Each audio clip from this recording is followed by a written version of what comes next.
on CNBC and say Ethereum is going up 3,800%, which is probably true. I mean, look, you've seen Ethereum price targets take off. It was hard to find someone who's bullish on Ethereum a few weeks ago. Yes, you were. Credit. Yeah. I was. Yes. Consistent. Taking the pay. Even Yago, Yeah. Yago, there you go. So the few, the proud. But we saw Arthur Hayes come out with $10,000 by the end of the year earlier this week. There is a demand shock. I mean, I wrote about this on Twitter.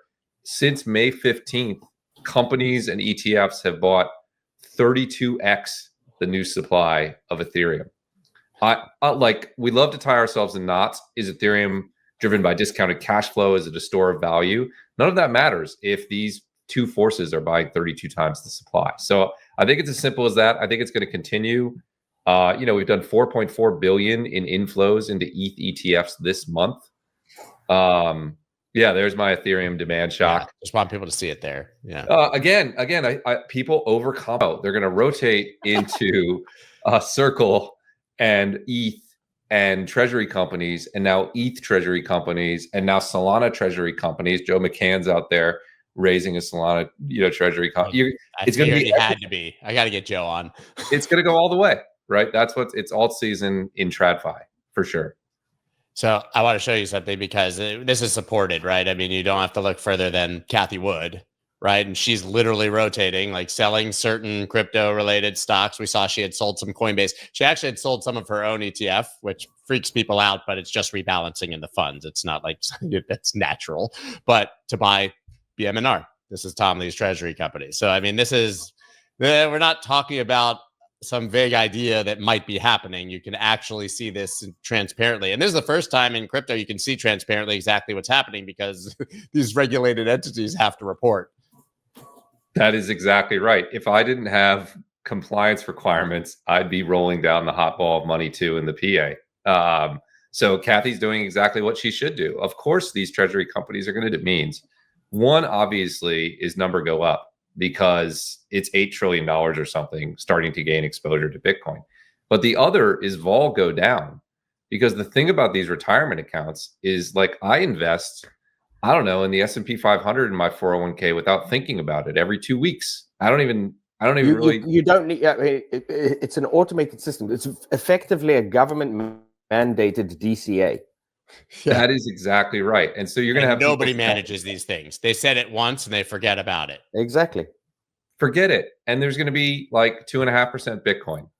And then every week or every 2 weeks, 20 million Americans are going to invest 2.5% of their wealth into Bitcoin. And that's going to crush the vol, just like we've seen in the equity market. We've crushed the vol. We've crushed pullbacks. Part of that is this retirement effect. And that's now coming to crypto and say, we're going to consider this further at the commissioner level, at the 5-person commissioner level. And there's no process that I'm aware of. And, I've been ETFs for 15 years before Bitwise to force them to make a decision. So it just goes into this never land. Now, I'm hopeful that we'll get out of this never land by the end of the year. I'm hopeful. I know. Look, I've been worn down over the years, Scott. I'm used to it. I'm hopeful that what the rationale is, the SEC is working on what's called generic listing standards, which would mean you don't just launch one crypto ETP. You can launch it on any asset as long as it fits a series of characteristics. I'm hopeful that they're waiting to get those generic listing standards to allow our index to list. But the crazy thing about it is we just don't know. It's like someone just told you no, and you ask why, and they're like, that's like the last 4 years. Yeah. It's a little bit of a flashback. So it's disappointing. It's direct. It's self-sovereign. It's decentralized, right? I'm aware that this is a bridge, valuable bridge, great bridge, but eventually we'll get to the other side. Yeah. I wonder when all the things Yago's building that are happening on that side get somehow put into TradFi wrappers. Because, I mean, we're already seeing, the application for staking ETFs, right? Everybody wants Ethereum staking. The companies are already filing for those. So that is a little bit of, hey, we're going to put DeFi inside this TradFi wrapper. So when do all the things that are being built, Yago, you work with someone and they build something that has yield and all these things, and that goes into an ETF wrapper as a way to earn, it's kind of like a treasury company, right? To beat in an ETF wrapper to beat Bitcoin or whatever it is. Yeah, it's, it might be very close. Yago, we always talk about it. Those guys with 50 million or 500 million or a billion, they all seem very confused right now. I don't know. I think, look, I mean, some people who have large Bitcoin holdings have never actually had to manage money in any way. I have no experience with it. But many of them are either already sophisticated or rapidly becoming pretty sophisticated.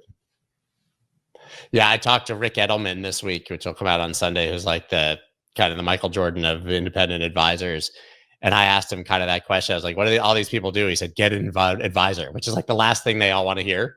Right. But like, if you want to actually diversify and figure out what to do with all of this, you need someone who's a professional to help you understand the tax benefits to doing different things and stuff. Or you can just send your 80,000 Bitcoin to Galaxy and dump it on the open market, which some whale did last week. If you're going, deep red, it's a lot more stressful. But again, it's part of the process, and we have to set daily higher lows if we're going to continue uptrends. And so the bulls are hoping that the lows from yesterday or early this morning are those daily higher lows. The bulls still have some proving to do, but we're still just waiting for Bitcoin to give us direction. It might take until next week, considering weekends are generally slow. But for Bitcoin, it's 115.7 is the most important support for me, and resistance is 121, and then the all-time high 123s. And we're not going to get any information until one of those levels breaks. Otherwise, it's just, is anything going on? Do I have any new information? No. And we haven't gotten any new information on Bitcoin in the last week. Yeah, I hadn't even pulled up a dominance chart. It's actually pretty interesting here because it's like right at that May low kind of as resistance. I don't know, maybe you could see it there, that kind of wick. Yeah, right down there.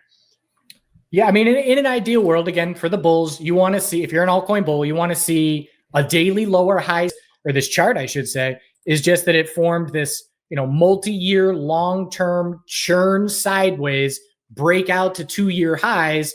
And, I'm watching psychedelics and cannabis, and it's a very stark difference in the general action of uptrend for psychedelics while cannabis is still struggling around and waiting for a headline catalyst. So the psychedelics have been doing it without, we've got the underlying positive administration kind of backdrop, but there's not that big headline that gets retail involved. And retail is still not on this one. There's not a lot at all of social media sentiment. And so again, we don't want to be chasing this name at this point, but you're watching for daily higher lows. We just talked about sideways. Look at this beautiful sideways consolidation before its next leg up.